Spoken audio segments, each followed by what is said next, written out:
Buen día, profesor. Nosotros somos alumnos de la Universidad Politécnica de Atlautla. Estamos estudiando la carrera de Ingeniería Civil. Le vamos a hablar sobre el tema de la unidad 3, que corresponde a elementos sometidos a torsión, específicamente del tema 3.2, deformaciones torsionantes de una barra circular. Mi equipo está conformado por Barragán Tiburcio Emir Santiago, Pérez Cruz Roberto José Mauricio y su servidora López Muñoz Jennifer. Vamos a empezar por entender qué significa torsión, pero en cuestión mecánica y dentro de la aplicación de la ingeniería civil. Se le denomina así a dos fuerzas que van en sentido contrario en cuestión de dirección paralela. Es decir, que es a lo que se le conoce como momento de torque, es decir, es un giro en el que se afecta el eje longitudinal de un elemento.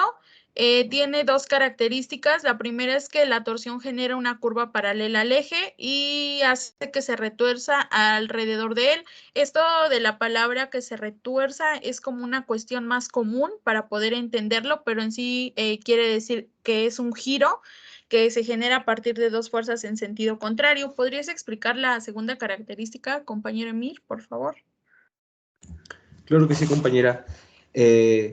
Cuando sucede el fenómeno de torsión, aquí mismo aparecen tensiones tangenciales, es decir, sobre el elemento de manera tangente a él mismo. Estas tensiones es donde van a hacer la deformación a la pieza, las cuales son paralelas a la sección transversal de la misma, provocando así, como lo mencionó mi compañera, al haber este momento paralelo, no se van a juntar esas fuerzas, es decir, que en sentido contrario de una de la otra es en donde va a realizarse este momento torciendo a la pieza mecánica. En este caso, la cuestión que les menciona mi compañero Emir de las tensiones tangenciales, la cuestión tangencial se refiere a esa línea que pasa cerca de lo que nosotros conocemos como una línea oblicua, es decir, pasa de esta manera, y esta cuestión tangencial quiere decir que es el giro o la deformación que sufre, es decir, que ya no es una cuestión como tal paralela ni oblicua, simplemente suele tener diferentes direcciones.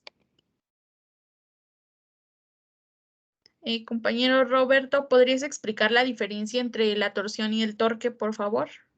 Sí, bueno, aquí tenemos lo que es la diferencia entre torsión y torque.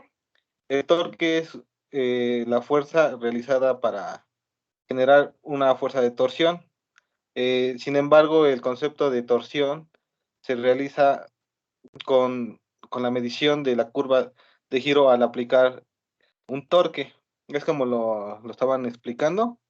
A nuestro elemento mecánico es como si hiciéramos, se retorciera. ¿Por qué? Porque vamos a aplicar dos fuerzas en sentido contrario.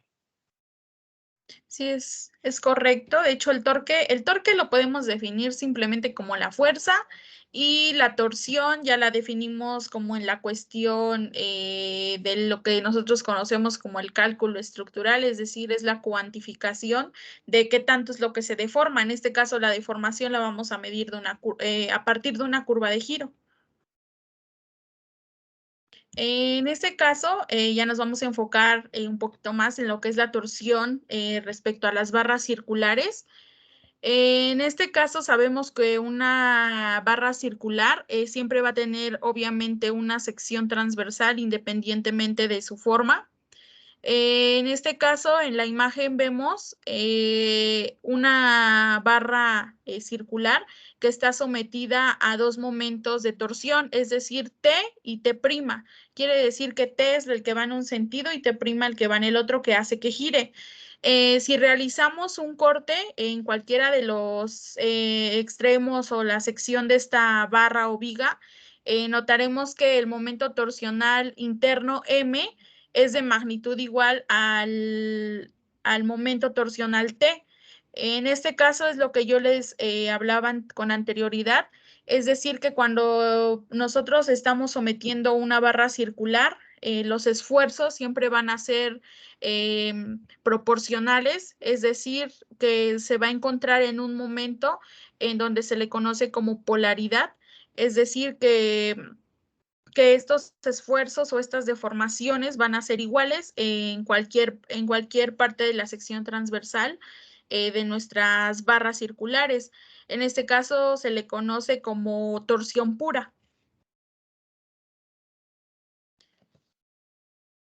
¿Podrías explicar esa parte, compañero Emir, para que quede un poquito más entendido, por favor? Claro que sí, compañera.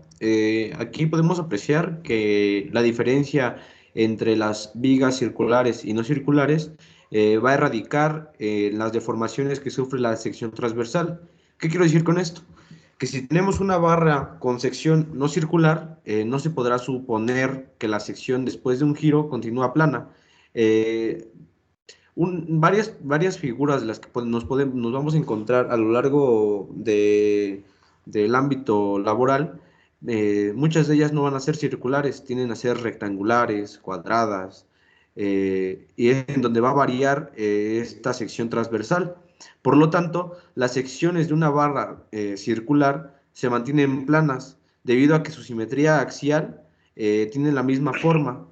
Si observamos el plano de las figuras que vemos en la parte inferior, observamos que de un punto fijo se giran arbitrariamente los ejes alrededor de su eje longitudinal.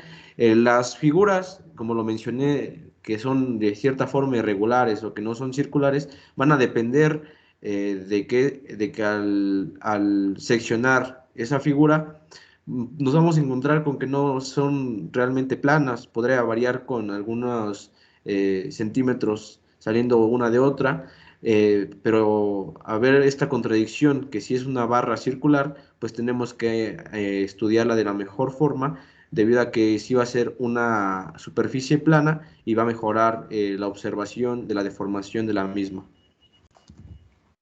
Sí, claro. Bueno, aquí solamente estamos hablando, es muy importante lo que nos comenta el compañero Emir, diferenciar entre la cuestión de las vigas circulares y no circulares, ya que como nos menciona en una viga que no es circular, obviamente los esfuerzos en cualquier parte de su sección transversal, nosotros al realizar un corte, vamos a notar que las deformaciones obviamente no van a ser iguales en ninguna parte de la sección transversal, es decir, todas van a ser completamente diferentes.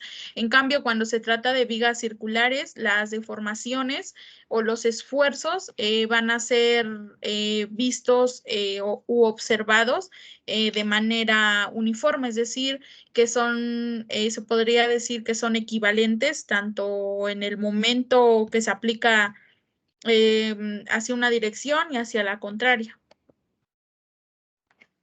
¿Podrías explicar cuál es el funcionamiento de este tipo de ensayos de torsión, compañero Roberto, para que quede un poquito más claro? Ajá. Bueno, aquí nos indica que el funcionamiento del ensayo de torsión permite probar la resistencia del eje y las vigas estructurales. Bueno, ahí tomando un poquito ese punto y con lo que acaban de mencionar ustedes, a lo mejor por su forma, un elemento circular pues va a tener esta torsión a que sea a lo mejor un elemento cuadrado, ¿no? Y por ejemplo, luego muchas veces nosotros en la construcción ocupamos muchos elementos circulares, a lo mejor por estética, a lo mejor se ven mejor que un elemento cuadrado, ¿no? Y pues tenemos que tener muy claro estos puntos. Y bueno, y también nos dice que se aplica en la industria para determinar las constantes elásticas y propiedades de los materiales, para saber hasta qué grado va a resistirnos un material y saber sus límites, bueno, como lo dice ahí, elásticos, y si si voy a trabajar a lo mejor de una manera plástica, pues ya este elemento pues ya estaría tendiendo a una deformación, ¿no? Sí, sobre todo porque pues también lo vemos, sobre todo en el ámbito de la construcción, como lo dices, sobre todo los arquitectos son quienes nos exigen un poquito más en la cuestión de diseño, entonces en ocasiones pues hay que hacer más cálculos estructurales por un simple diseño estético, porque pues obviamente una base circular no va a tener la misma resistencia que una base pues plana o rectangular, que es a lo que la mayoría de los ingenieros civiles pues estamos acostumbrados a diseñar. Y pues también lo vemos sobre todo en piezas mecánicas que pueden ser, por ejemplo, los engranes que forman parte de puentes que en ocasiones deben ser, pues obviamente, sobre todo cuando se encuentran en zonas costeras, pues obviamente sabemos que deben ser retirados de cierto modo, es decir, abrirse y cerrarse en ciertos momentos o en la cuestión de las presas, ya que sabemos que las compuertas de igual manera se abren y se cierran constantemente por cuestiones de igual manera mecánicas. Entonces es aquí en donde nosotros pues tenemos que poner mayor atención. Okay. ¿Podrías explicar la fórmula, compañero Emir? Claro que sí, compañera. La fórmula para medir la torsión, este cálculo tiene que ir guiado bajo una ecuación, la cual es conocida como la fórmula de la torsión. En esta muestra que el esfuerzo cortante máximo, que es Tmax, es proporcional al par de torsión TR sobre LP, que aplicando la proporcional al momento de inercia polar, IP, es inversamente. Entonces, quiere decir que Tmax es igual a TR sobre IP. En esta parte, lo del IP se refiere al momento de inercia polar, que esa parte significa, se podría decir que es la resistencia que tienen nuestros materiales a la torsión, así se le denomina como un momento de inercia polar. Bueno, este es un ejemplo del ensayo de torsión que se le realizó a un material de construcción que es muy común en toda obra civil y que pues obviamente forma parte de la estructura de nuestros concretos, que sería la varilla redonda. En este caso, pues nosotros conocemos que todas las varillas tienen una sección transversal redonda y estos ensayos se realizan a partir de probetas. En este caso, las probetas nosotros las conocemos como una parte de lo que es el material, es decir, solamente es una prueba. Se le realizan diferentes, pues obviamente, fases de estudio. El momento torsor se calcula en kilogramos por centímetro y en newtons por milímetro.